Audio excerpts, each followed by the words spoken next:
নাগরিকত্বের প্রমাণ নয় আধার কার্ড। রাজ্যেও নাগরিকত্বের প্রমাণ নয় আধার কার্ড। নাগরিকত্বের প্রমাণে জমা দিতে হবে কমিশন নির্ধারিত নথি। কমিশন নির্ধারিত 11টি নথি হবে নাগরিকত্বের প্রমাণ। 2002-এর ভোটার তালিকায় নাম না থাকলে উল্লেখ করতে হবে এনিউমারেশন ফর্মে 11টি নির্ধারিত নথি। কমিশন নির্ধারিত সেই নথি হবে নাগরিকত্বের প্রমাণ। গতকালের বৈঠকের পর জানিয়ে দিয়েছেন রাজ্যের সিইও দফতর, চিফ ইলেকটোরাল অফিসারের তরফ থেকে ইতিমধ্যে স্পষ্ট করা হয়েছে 11টি নথি, কলেজের শংসাপত্র, ড্রাইভিং লাইসেন্স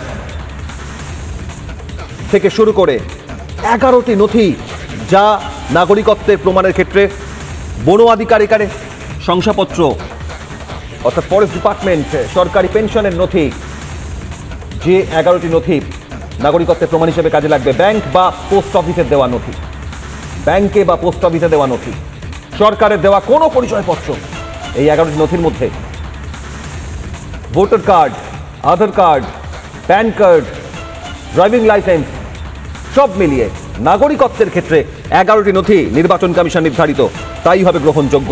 2002-এর ভোটার তালিকায় নাম না থাকলে এই নথি হবে উপযুক্ত প্রমাণ।